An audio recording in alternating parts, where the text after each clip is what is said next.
Hello, everyone, and welcome back to the JT Jorphy podcast. Today, I have an old friend of mine, Kennon Jones, and he is currently a boat captain in the Virgin Islands. And Kennon, welcome to the show. Thanks, JT. Glad to be here.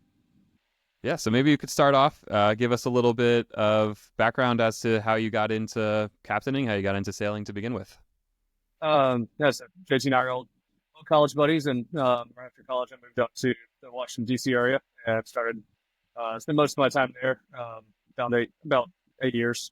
Most of that with the government, working in dark jury offices. And when I first moved up there, I figured I wanted a sailboat because I wanted to be on the water and wanted to have sunlight, and sold my car and figured the most reasonable thing to do is after you sell your cars to buy a boat with money. So found a little 23-foot boat for $500 on Craigslist and got the bug. And as the years For started, $500, you yeah, said? the first boat was $500. Yeah, and then Nice, Leona, what a deal. then the 26-footer Leona was $2,000, which I did like 6-7 months after the 23-footer.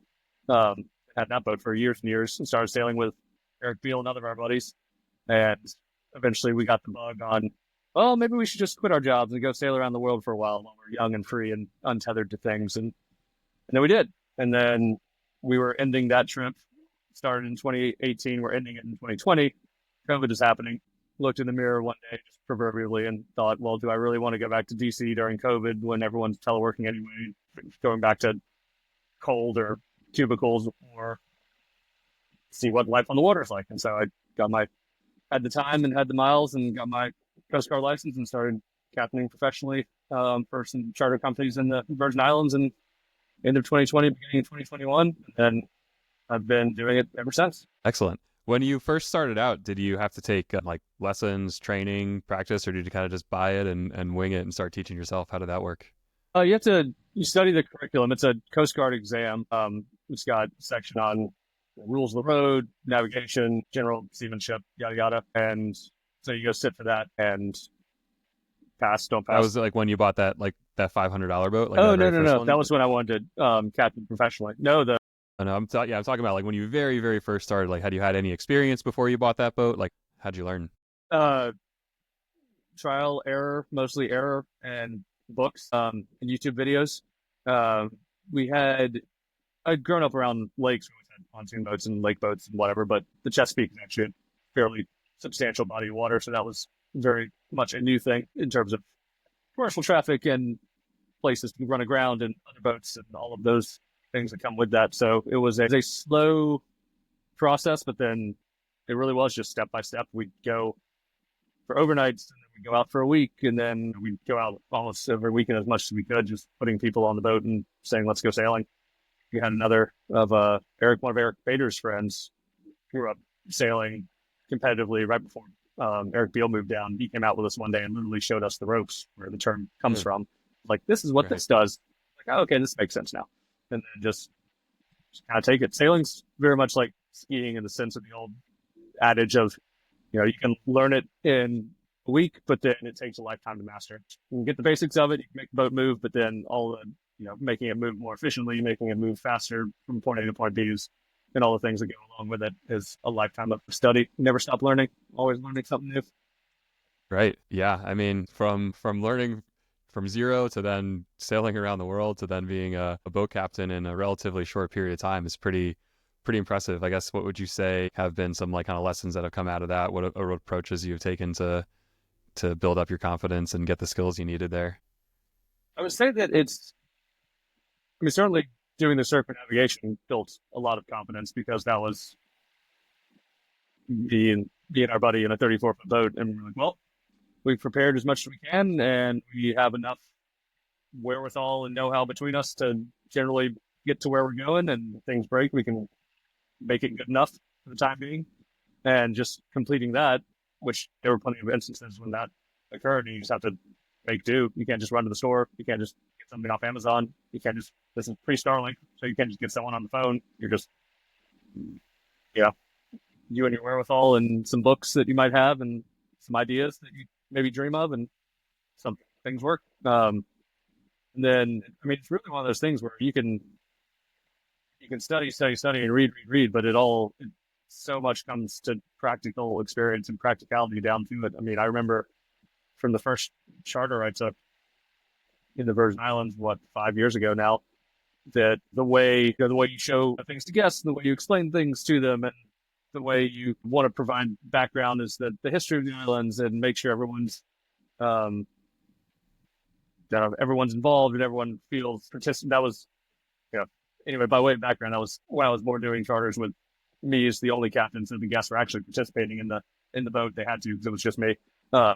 You give them a learning experience too, and they're usually pretty grateful about that. So it's just those things you do it a few times. You look back on the first ones, and you're like, oh man, those people were so awesome. Had I known now what I knew then, or known then what I know now, we've got so many more fun things. But it's just learning from the territory.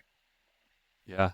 And I guess kind of speaking of learning and original paths, we had gone to college together at Wake Forest, and I'm kind of more on the track of a knowledge-based worker job at the moment.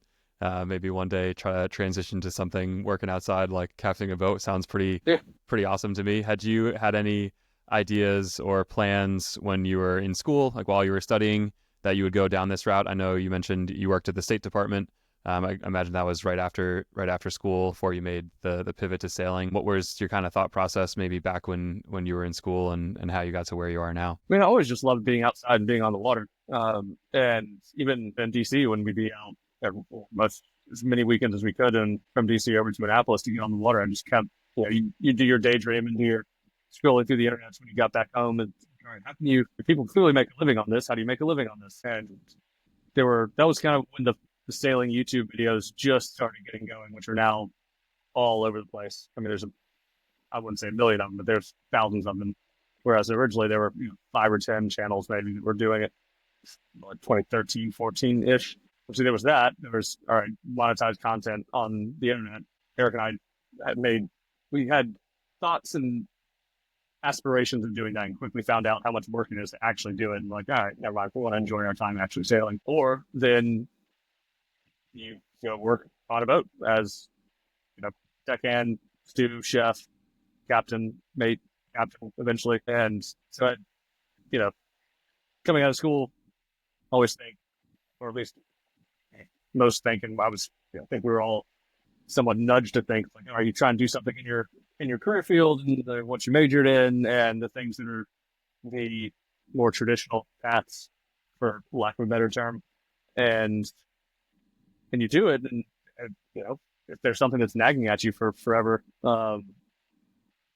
eventually it's worth exploring. That's what I kind of just found myself doing. I was in that inflection point where COVID put me in that inflection point, in a fork in the road of saying, you're here, you're in the industry, you can get your foot in the door, or go back to what was comfortable beforehand and didn't really have much to lose. I go for it. And then one thing, just a series of happenstances led to, got some friends of mine that I was, that Eric and I met circumnavigating, ended up staying in the U.S. Virgin Islands and getting jobs here working for a charter company. So they called me up and said, hey, do you want to come work for some of our boats and run some of those charters? I ended up staying with them for a while, and then they put me together with the chef that I've been working with for 4 years now. We've been working on the same boat for 3 years now. And so just, eventually the right opportunities fell online, and like, yeah, no, this is a good gig. I like it. Yeah. I would imagine something like a circumnavigation and the community around that can get pretty intimate. Like, I'm sure it's a small circle of folks that have done that. So yes, it's a good thing to have on the resume when applying for a boat captain job. Yes. Yeah. So what does what does kind of day to day look like? Life of a boat captain? Kind of maybe walk us through like a typical day or season, or however is best to categorize that. Yeah. So our season runs from, say, November to end of July, and August, September, October are generally out of season because that's the peak of hurricane season in the Caribbean, and you don't want to be running around if you don't have to be, especially not with paying customers on board. So June and July technically are also hurricane season, but it's so early that it's worth still chartering, though we do require people to have trip insurance and stuff. But anyway, that gets down to the weeds. But yeah, so we've got a 9-month season, and we typically try to do 20-week-long charters is how the math works to be cash flow positive for the owners. And 20 weeks in 9 months doesn't sound like a lot, but that's just 20 weeks with people on board. And it usually takes, we try to do a minimum of 48 hours between trips to flip the boat over. Laundry, cleaning, inside, outside, fixing things that are breaking, fixing things that are about to break, trying to find things before they break. I'm on a 56-foot catamaran now with 2 engines, 2 generators, 2 water makers. It's just a lot of systems to keep your head around and try and stay on top of. And that's ideal. I mean, sometimes we did a run around the holidays, which is our busy time. From like mid-December to mid-January, we did 4 in a row with 24 hours in between. So it was just a month straight of back to back to back to back, and you're just trying to keep your head on straight. So it's busy. Yeah. And then, we just, for example, we've just had a week gap between our last charter and our next one that we pick up this week. And I had a plan of, all right, got a couple days for downtime, a couple days for just life admin, and knock out a few boat projects, and then you get thrown a wrench like propeller shaft breaking or some other major system breaking, and it's like, well, those plans are out the window. Now I have to attend to this and do this fire, and all the other things I'll just triage to what is must do, nice to do. I'll get to it later, and it's a constant battle of keeping the boat looking good, working well, and trying to knock off those nice to do things eventually, but just reordering, reprioritizing, be it time, money, and your own well-being and mental health to not just be swamped. And because it'll take as much as you're willing to give all the time. I mean, you could be working constantly if you wanted to. Right. But there is a point where you just have to say, I'm going to go sit and read, or I'm just going to go sit and enjoy the water, or remember why I'm down here. Like, get in the water, go dive, go paddleboard, go to the beach, go play with the dog. Especially go see my girlfriend, who is very much reminding me of, like, you can quit at 5 o'clock and there will be things there tomorrow for you still. You don't have to finish it all tonight.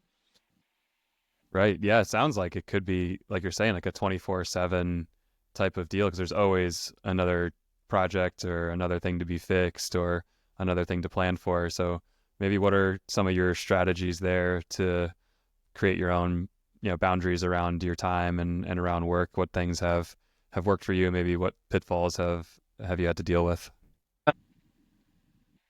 Well, that strategy so far has been Jade, my girlfriend, and her just saying, hey, the dog wants to go play Frisbee. Let's go play Frisbee with the dog. Okay, let's go do that. But no, and that's just what could be 24/7 with guests not on the boat. Guests are on the boat, then it is really 24/7. I mean, you're up at 6, down at 10 p.m. at best. So I did the math once. 20 weeks of charter, 8 weeks, 8 days, 7 nights, 8 days, 6 a.m. to 10 p.m. is already more than a full year's work week working 9 to 5 by like 1.5x. It's like, it's a lot. Dang, yeah. But strategies to do that are just to, once there is downtime, is just to really just carve it out and say, all right, you got to still get up at 6, but I'm going to have the first 2 hours in the morning to get a little workout in, do some reading, get my day in order, carve out time to go get lunch, or to go see people, same dinner and evening, giving the sun's going down, time to stop, go get there's actually of course, it's a tight community here too of all the charter boats. I mean, there's probably 100 something of us that have crew on them. We have a pretty standing beach volleyball league that goes on like whenever people are off. You just 5 o'clock, 4:30, and comes around, and you just go to the volleyball court and see who's there and just go play, blow off some steam, get a sweat in, relax, talk about all your failures or successes. Social outlet, yeah. People that can understand the lifestyle and live it as well. Yes. Yeah. So when you have, I guess, folks down for charter, will they pick a particular destination? Do you have like kind of predetermined routes? What are some of the places you like to explore down there? Oh, yeah, it really varies, and because we'll get this year has been a lot of repeats and referrals from previous years, and so folks have been down here a few times. They kind of have an idea of, yes, we'd like to get back to these couple spots, but otherwise just take us wherever you want to go. And we tend to, if we have our druthers, go to the off the beaten path spots with the pretty reefs to snorkel and dive and away from the crowds. Because you can do, we also get groups that just want to do the beach bar hop scene, and that's fine too. And so it's just two very different trips. But that's the beauty of it too. It's just entirely customizable. It can be anything you want it to be. But we definitely have a few, favorite spots, especially a few favorite dives. But Norman Island is always a favorite. Some great dives and reefs over there. The Bads are one of the quintessential spots in the BVI, and they are gorgeous as long as they're not crowded. So we always try and get people there early or late, so they don't have the cruise ship crowds in there. Virgin Gorda's fantastic. Again, lots of little hidey holes you can get away from the crowds, or you can get to a couple real nice restaurants up there. A nice, what else? Anegada, always big flat island, so different than all the other ones volcanic, and Anegada's flat like the Bahamas. So just a nice change of pace, and always makes for a nice log sail up there and back down. Yeah, what's like the average, I guess, in a given day? Like, how much are you moving, getting from one place to the other? How much you kind of posted up? Usually everything's within an hour and a half of each other. Can be as soon as an hour and a half. Can be as soon as 30 minutes. The longest one you're obligated to do is if you go from Virgin Gorda up to Anegada, which is about 2 hours there, and then 3 hours back around to Yost Van Dyke. If you got people that want to go to the famous Soggy Dolly Bar, which can be fun, but again, our druthers are like, once you've seen one, you've seen them all. Let's go somewhere where we'll be 3 boats there, and we can go take you to some awesome snorkel spots, which sometimes works, but sometimes, as the internet is, people see the must-do things and they must do it, which is fair enough. The top 10 lists on the Instagram posts. Yeah, for better or for worse, that is the thing. But anyway, no, the beauty of it is you can just any place. Sometimes places you've gone to every week, then there might be a dolphin swimming one week, or there might be a school of spotted eagle rays swimming around the boat. The wildlife always throws you that newness factor. You could be, I've been to this anchorage, 8 times in the past 3 months, and that's the first time I've seen that in years. And so, when we have one of the fun, rewarding things is whenever you get hesitant people that are about the water. By the end of the week, they're all snorkeling by themselves and discovering this whole other planet that's below the surface that they were otherwise hesitant to go see, and then they just get the bug. It's like, yeah, look, you can go to the same spot every day and see something different every single time. It's just the wonder of it. And again, what I have to remind myself, to go back to our earlier thing, is to go in the water and do that more, not just looking at the water and thinking about boat projects.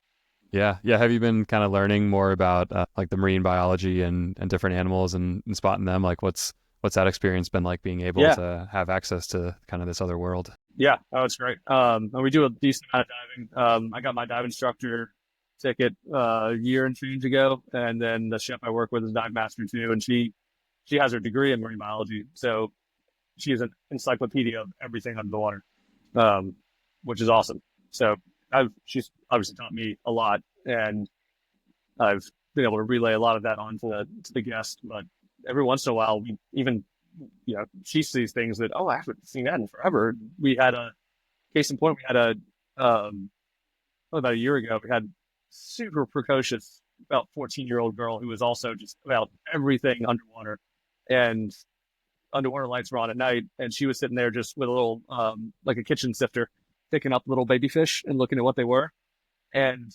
found this like crazy amoeba of a creature that took us about 8 months to identify. Like Steph, the chef I work with, went to a lot of her marine biology contacts. The University of Virgin Islands here has a great marine biology program, and for months it took everyone a while to figure out what this thing was. And it's I forget the exact name, but it's basically a creature that lives in like thousands and thousands of feet of water, and then every so often, a few times a year, the larvae, it was the embryonic stage of it, they come to the surface in shallower water and kick around for a few weeks and then go away.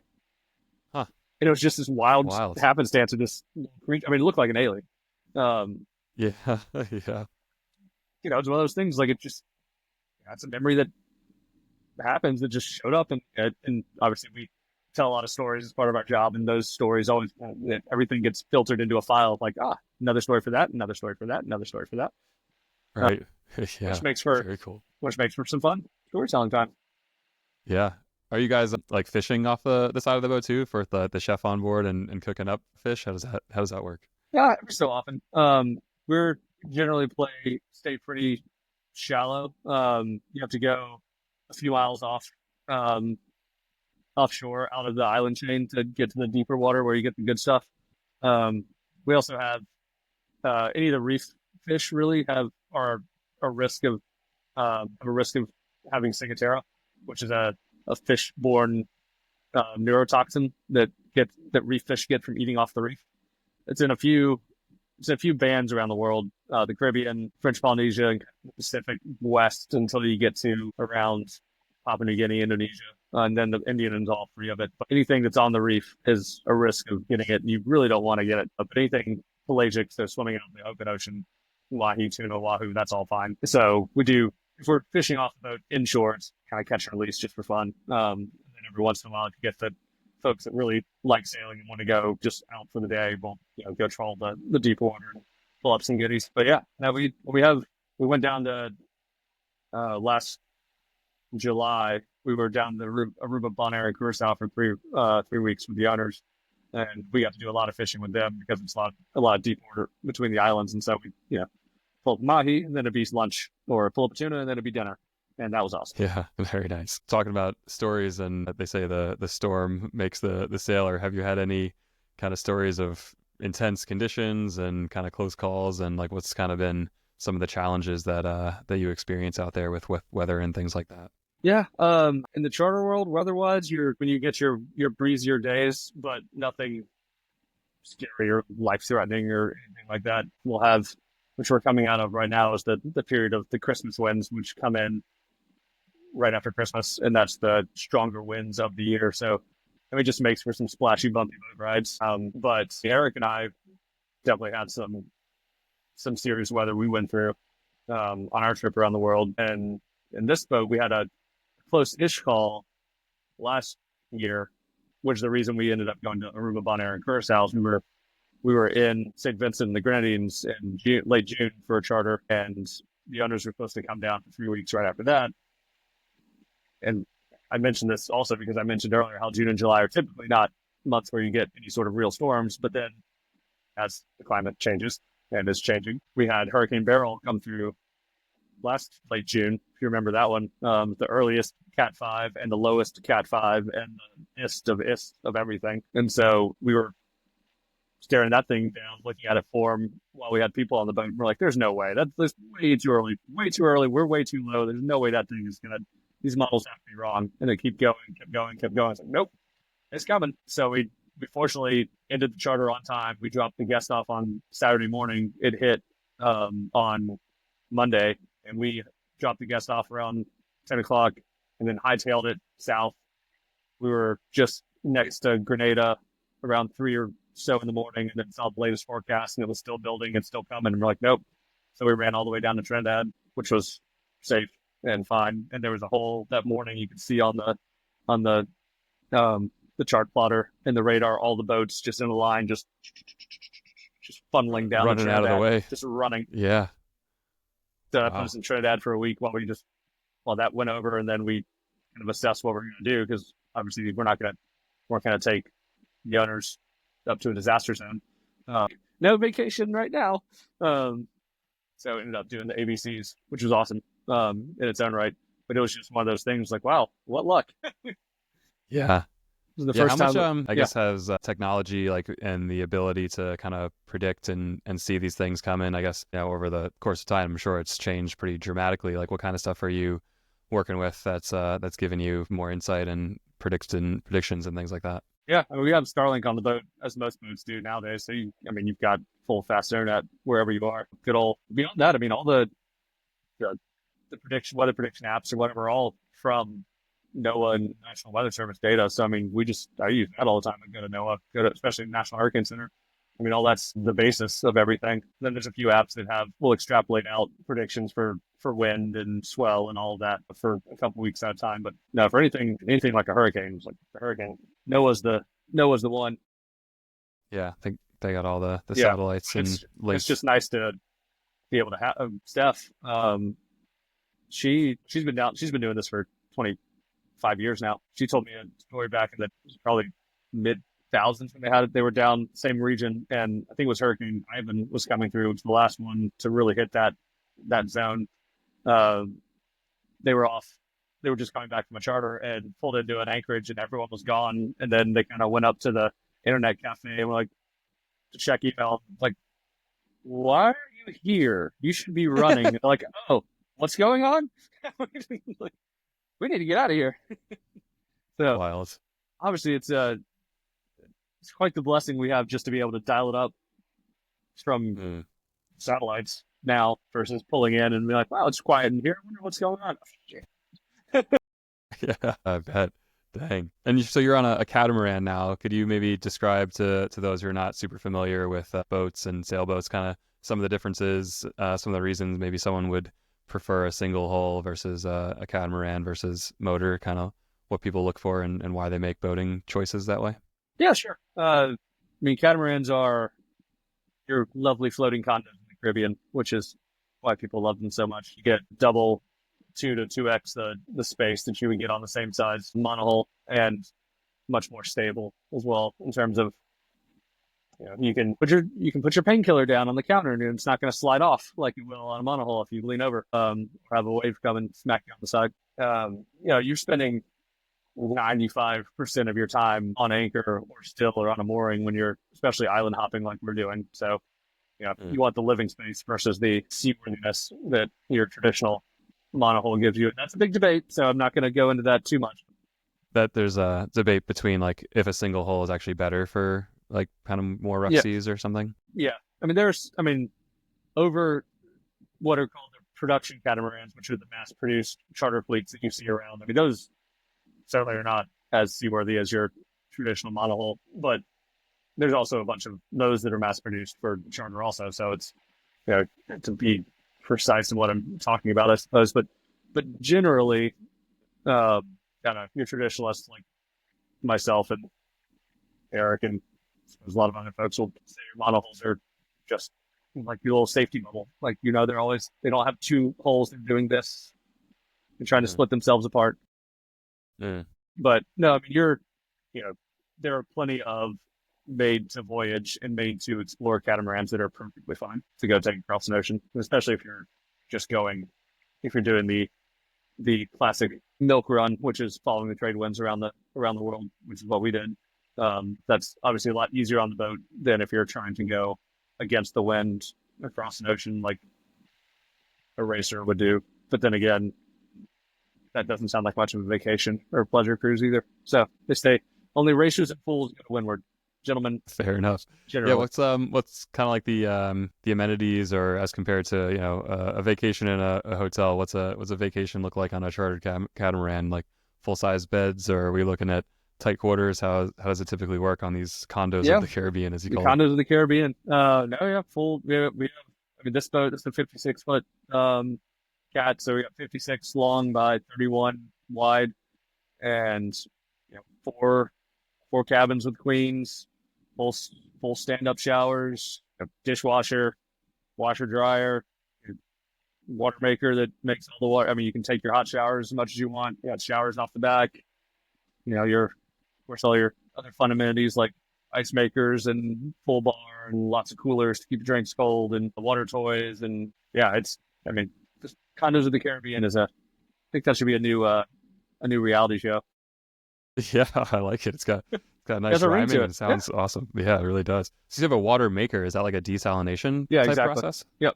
So we take take ocean water in, put it through a series of membranes, which are basically tubes with a series of finer and finer pore linings in them, and it pushes seawater through at about 800 psi through the outside, through the inside, and out from the inside comes fresh water.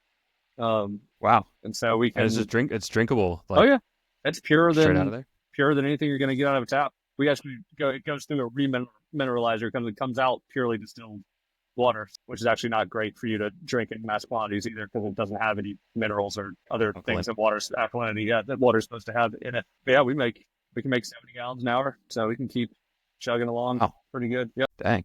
And how's that powered? Yeah, so we got gasoline, I guess. Yeah, diesel. Ultimately. Yeah, all diesel. Diesel. Yeah. So we got, yeah, I mean, to that end, so air conditioning on whenever you want it. That's it. It's a condo. Yeah. So I guess you have the sail could be kind of bonus propulsion, and then the diesel for, or maybe the other way around, the diesel when you need it, and the sail like when you're able to. Is that kind of how you operate? Yeah, basically. I mean, it just kind of ends up that way for our purposes because we're trying to, you know, cover so much ground in a week, and the first count generally the way our schedule works, the first part of the week is somewhat against the wind, and then the latter half is with the wind. So the latter half is easy sail all the way back. The first part is, if you get some people on board that just really want to sail, then you can do it. It's just going to take a lot longer. And most people, once you get about an hour in, they're like, okay, so when are we getting there? And it's like, okay, we'll put the motors on now and It's all continue romantic on. until Right. you're waiting a day and a half. Right. Yeah. I mean, it's generally about 2.5 times as long to get there sailing on a direct line if you're going up against the wind on a catamaran than if you're just motoring there. But we have had a group of folks that just love to sail. And they're like, yeah, whatever. Like, we'll just kick back and read and have a cocktail. Cruise along. All right, sure. Yeah, it's cool. It's kind of choose your own adventure. So yeah, so your job is mostly outdoors, obviously on the boat. Like you're probably out on the deck most of the hours of the day, getting sunlight, getting kind of exertion through your labor on the boat itself. How is that compared to previous desk job? I think you told me your office back at the State Department was in a basement, so probably underneath fluorescent lighting most of the time. Like, have you noticed any maybe physiological benefits or differences with kind of the vastly different lifestyles that you've had through these jobs? I would say so. I don't know that I have any necessary data to back it up, but no, I mean we'd be issued happy lights at the State Department so that Yeah, it had a little fake UV thing in there, so we could in the dead of winter when we were especially come in at night, come in the dark, leave in the dark. Siri, they had like full spectrum bulbs or something. no, Siri was trying to talk to me for some reason. Okay. But yes, we'd have happy lights they would give us, and it would be fake sunlight since you weren't getting much sunlight for coming in the wintertime when it was dark till 7:30 and it was dark at 4:45. Right. And of course, then you're going. I mean, then again, DC was different than I suppose a lot of locations with desk jobs, or I guess anywhere else besides a major city with desk jobs, because you still get I mean, I would walk 2 miles to work each way, so you still have that as exercise versus. And I fortunately haven't ever had to do this, but do the whole car drive, desk drive, yada yada yada, back and forth. Right. I've strenuously tried to avoid that and have been successful so far in my career. But no, I mean, you're just running around the boat all the time is definitely exercise. We all joke it's called boat yoga. You're contorting yourself into weird positions and grabbing things and moving around and obviously balancing all the time. Guests joke all the time once they see the quality and quantity of food that we can put at them for a week. And they're like, how are you both not 400 pounds? Because we're running around all the time. Burning. Yeah, constantly burning it off.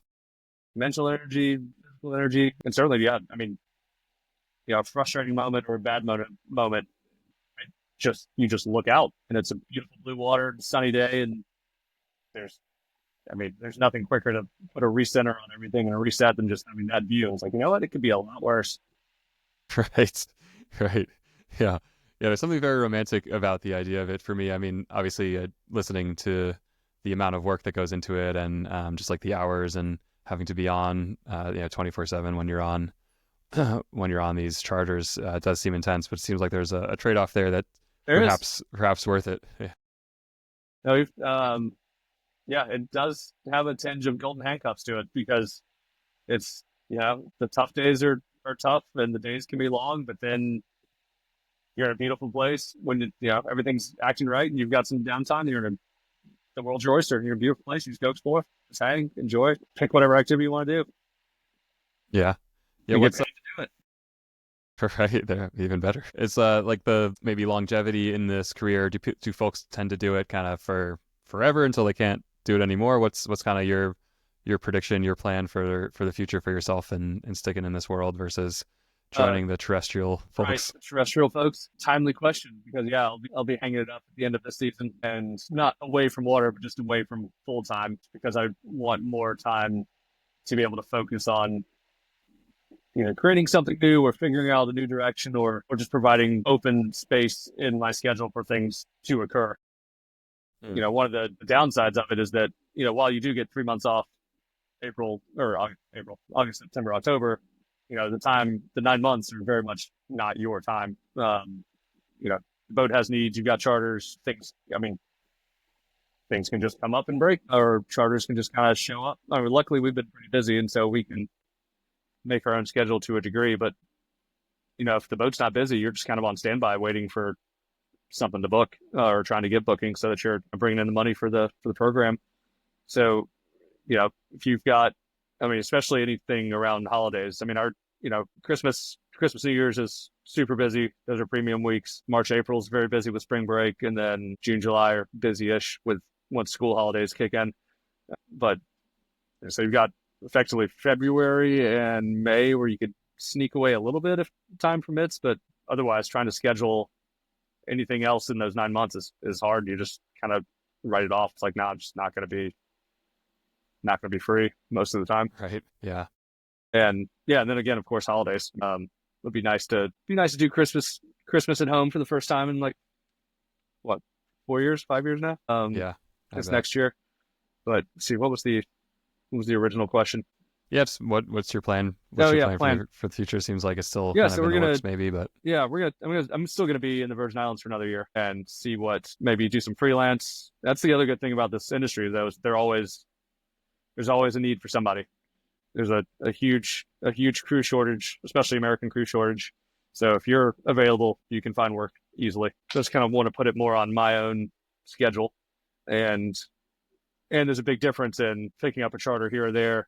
Jump on the boat, jump off the boat, and then it's not your problem anymore. As much as I do have very much a pride in taking care of my baby, who I've had for 3 years now, when you hear the generator die at 3 a.m. and it's just like, come on, what now? You almost need to be like an engineer, it sounds like, to be on that. Have you everything? I am table setter, napkin folder, bus boy, cocktail maker, engineer, plumber, electrician, diesel mechanic, sailor, amazing. Captain, dive instructor. You have all the hats. That's impressive. Is this all YouTube University, or how'd you learn your engineering? Oh, that's just, you pick up, learned a lot of it through just time on the water, especially our Ericanized circumnavigation. But, diesel engine is a diesel engine, whether it's spinning a propeller or spinning a generator. So that part I had pretty well down. And then the rest of it, YouTube University, and just very much process of elimination. Start with the easy stuff and then work your way down the chain, trying to fault find. It's very much just that. Very cool. And yes, YouTube is amazing. Right. As much as I want to decry technology sometimes, YouTube for boats is the most amazing thing in the world.